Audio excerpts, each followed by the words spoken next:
Hi മക്കളെ, അപ്പോൾ നമ്മൾ അടുത്ത പാർട്ടിലേക്കാണ് വരാൻ പോകുന്നത്. നമ്മൾ പഠിച്ചുകൊണ്ടിരിക്കുന്നത് എന്താ, കോൺവെക്സ് ലെൻസിൻ്റെ ന്യൂമറിക്കൽ സെക്ഷൻസ് ആണ് അല്ലേ. അപ്പോൾ നമുക്ക് ഇക്വേഷൻസ് പഠിച്ച് വെക്കണം. ഏത് ലെൻസ് ആയാലും ഇക്വേഷൻസ് മസ്റ്റ് ആണ്. അപ്പോൾ ആ ഇക്വേഷൻസിലേക്ക് നമുക്കൊന്ന് പോയാലോ. നോക്കിക്കേ, ഒന്നാമത്തെ ഇക്വേഷൻ എഫ് കണ്ടുപിടിക്കാൻ. എഫ് എന്ന് വെച്ചാൽ എന്താ, ഫോക്കൽ ലെങ്ത് ആണെന്ന് അറിയാലോ. എഫ് കണ്ടുപിടിക്കാനുള്ള equation the u V by U minus v പഠിച്ചു വെക്കണം. എഫ് കണ്ടുപിടിക്കാനുള്ള equation the u V by U minus v. Clear ആണല്ലോ? ഡൗട്ട് ഉണ്ടോ അതിൻ്റെ അകത്ത്? വേറെ സംശയങ്ങളൊന്നും ഇല്ലല്ലോ? ഇത് പക്കയല്ലേ? പഠിച്ചു വെക്കടാ വേഗം അങ്ങോട്ട്. F equal to U V by U minus V. അപ്പോൾ യു എന്താണ്, വി എന്താണെന്നൊക്കെ ഞാൻ നേരത്തെ പറഞ്ഞിട്ടുണ്ട്. അപ്പം അത് മനസ്സിലാവാത്തവരൊന്ന് ജസ്റ്റ് ആ ക്ലാസ് ഒന്ന് കണ്ടേക്കണേ. അപ്പം ഇനി അടുത്ത കണ്ടുപിടിക്കേണ്ടത് വി ആണ് കണ്ടുപിടിക്കേണ്ടത്. വി കണ്ടുപിടിക്കാനുള്ള ഇക്വേഷൻ നോക്കിക്കേ, U F by U plus F. V കണ്ടുപിടിക്കാനുള്ള equation U F by U plus F. ഇനി അടുത്തത് U equal to F V by F minus V. അപ്പോൾ നമുക്ക് മൂന്ന് ഇക്വേഷൻ നമ്മൾ പഠിച്ചു. എന്തൊക്കെയാ മൂന്ന് ഇക്വേഷൻ ഒന്ന് പറഞ്ഞേ. F equal to U V by U minus v എന്നും, രണ്ടാമത്തെ equation V equal to U F by U plus f എന്നും, മൂന്നാമത്തെ equation u equal to F V by F minus v എന്നും പഠിച്ചു. ക്ലിയർ അല്ലേ കാര്യം? എന്തെങ്കിലും ഡൗട്ട് ഉണ്ടാടാ? ഇങ്ങോട്ട് നോക്ക്.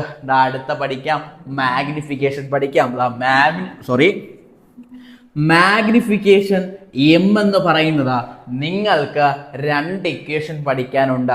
M equal to V by U എന്നും, M equal to V by U എന്നും, രണ്ടാമത്തെ equation M equal to H I by H O എന്നും പഠിക്കാനുണ്ട്. അപ്പം സാറേ പുതിയ ടേമുകൾ വന്നല്ലോ. ഏതാ പുതിയ ടേമുകൾ? H I by H O എന്ന് പറയുന്നത് പുതിയ ടേമല്ലേ? ആ പുതിയ ടേമാ പഠിക്കാം നമുക്ക്. എച്ച് ഐ എന്ന് പറയുന്നത് height of the image. Height of the image, ഇമേജിന്റെ ഉയരം, ഇമേജിന്റെ ഉയരം. ഇനി എച്ച് ഒ എന്ന് പറയുന്നത് എന്താ? Height of the object, height of the object. അപ്പൊ നിങ്ങൾക്ക് പഠിക്കാൻ ഒരു എളുപ്പവഴി പറഞ്ഞു തരട്ടാ. ഫിസിക്സ് നിങ്ങൾക്ക് പാടല്ലേ എന്നല്ലേ നിങ്ങളെല്ലാം സങ്കല്പിക്കുന്നത്.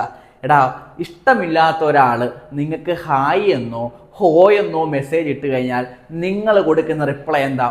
അല്ലേ? അപ്പം എം കണ്ടുപിടിക്കാൻ h I by H o, h I by H o. അപ്പോൾ ക്ലിയർ അല്ലേ പറഞ്ഞ കാര്യം? അപ്പോൾ നമുക്ക് ഒന്നുകൂടെ നോക്കിയാലോ. ആ ഇക്വേഷൻ ഒന്ന് പറയാമോ? നോക്കിക്കേ, ഒന്നാമത്തെ equation F equal to U V by U minus V. രണ്ടാമത്തെ equation V equal to U F by U plus F. മൂന്നാമത്തെ ഇക്വേഷൻ പറ, യു കണ്ടുപിടിക്കാൻ F V by F minus V. മനസ്സിലായല്ലോ?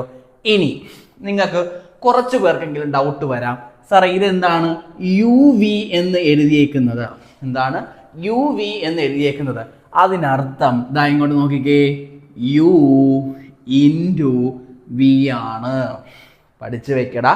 രണ്ട് ആൽഫബറ്റ്സ് ഒരുമിച്ചാണ് വന്നിരിക്കുന്നതെങ്കിൽ അത് മാത്സ് ആയാലും ഫിസിക്സിലായി കഴിഞ്ഞാലും അതിനർത്ഥം എ ബി എന്ന് ഒരുമിച്ച് വന്നു കഴിഞ്ഞാൽ എ ഇൻറ്റു ബി ആണ്.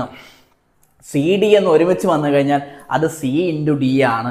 മനസ്സിലായ പറഞ്ഞ കാര്യം? അതേപോലെയാണെങ്കിൽ ഇത് യു വി എന്നാ ഒരുമിച്ച് വന്നേക്കുന്നത്, അപ്പോൾ അതെന്തായിരിക്കും?